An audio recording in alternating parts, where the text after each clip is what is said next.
Assalamualaikum warahmatullahi wabarakatuh. Salam sejahtera bagi kita semua. Bertemu lagi dengan saya dalam mata kuliah Pengantar Hukum Indonesia, pertemuan ketiga mengenai asas-asas hukum. Apa itu asas hukum? Asas hukum adalah unsur yang penting dan pokok dalam peraturan hukum. Asas hukum adalah jantungnya peraturan hukum, karena ia merupakan landasan yang paling luas bagi lahirnya peraturan hukum, atau ia adalah sebagai rasio logisnya peraturan hukum. Pada akhirnya, peraturan-peraturan hukum itu harus dapat dikembalikan pada asas-asas tersebut, menurut Sacipto Raharjo.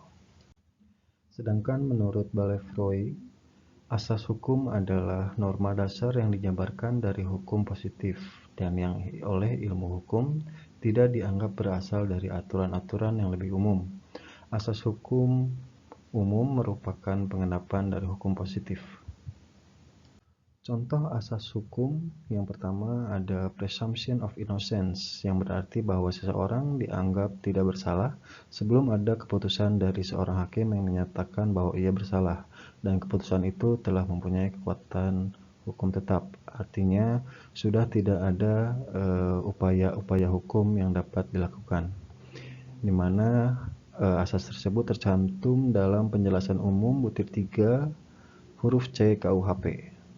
Yang kedua ada nullum delictum nolla pona sine privilegi ponali, yang berarti tiada perbuatan dapat dihukum kecuali sudah ada peraturan sebelumnya, di mana asas tersebut tercantum dalam pasal 1 ayat 1 KUHP.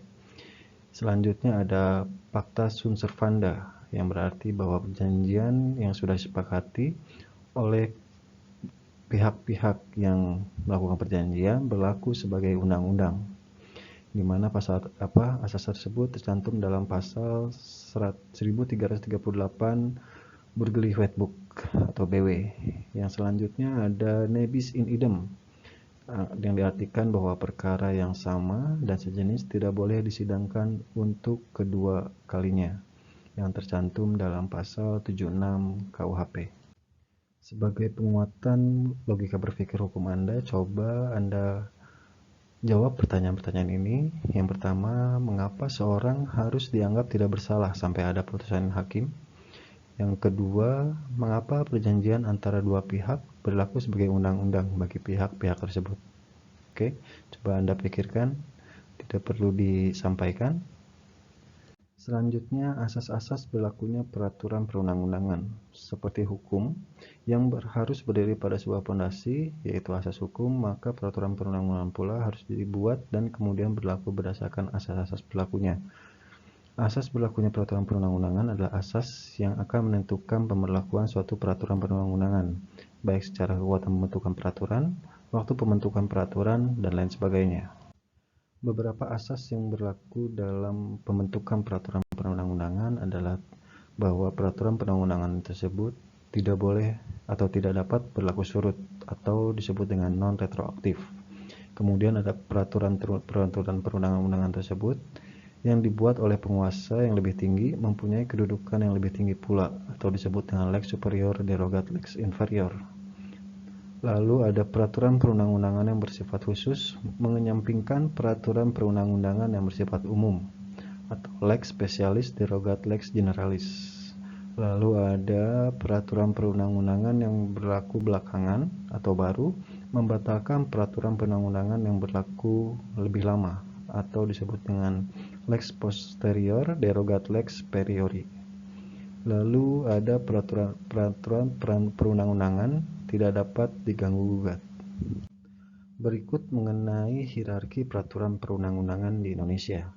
Menurut pasal 7 Undang-Undang Nomor 12 Tahun 2011 mengenai pembentukan peraturan perundang-undangan. Yang pertama ada Undang-Undang Dasar Negara Republik Indonesia tahun 1945 atau UUD 1945. Yang kedua ada Ketetapan Majelis Permusyawaratan Rakyat atau TAP MPR. Yang ketiga ada Undang-Undang atau Peraturan Pemerintah Pengganti Undang-Undang atau Perpu. Lalu ada PP, Peraturan Pemerintah. Lalu ada Peraturan Presiden atau Perpres. Kemudian ada Peraturan Daerah Provinsi atau Perda Provinsi. lalu ada perda kota atau kabupaten.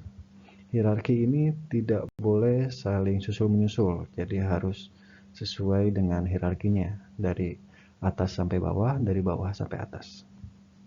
Oke, coba saudara pikirkan lagi, mengapa peraturan perundang-undangan tidak berlaku surut? Lalu mengapa hierarki peraturan perundang-undangan mempengaruhi kekuatan berlakunya? Asas pembentukan peraturan perundang-undangan menurut Van der Vlees dibagi menjadi dua, yaitu asas formil dan asas material. Asas formil terdiri dari asas tujuan yang jelas, asas organ atau lembaga yang tepat, asas perlu pengaturan, asas dapat dilaksanakan, dan asas konsensus. Kemudian asas material terbagi menjadi asas terminologi dan sistematika yang benar, lalu asas dapat dikenali, lalu asas perlakuan yang sama dalam hukum, asas kepastian hukum, asas pelaksanakan hukum sesuai dengan keadaan individual. Sedangkan asas menurut pasal 5 Undang-Undang Nomor 12 Tahun 2011, yaitu asas kejelasan tujuan, asas kelembagaan atau pejabat pembentuk yang tepat, lalu kesesuaian antar jenis hierarki dan materi muatan, lalu asas bahwa peraturan tersebut dapat dilaksanakan, selanjutnya kedayagunaan dan kehasilgunaan suatu peraturan, lalu kejelasan rumusan dan keterbukaan. Demikian pemaparan mengenai asas-asas hukum, ya. Terima kasih atas perhatiannya. Untuk pertanyaan dan masukan dituliskan di kolom komentar. Baik, Assalamualaikum warahmatullahi wabarakatuh. Salam sejahtera bagi kita semua.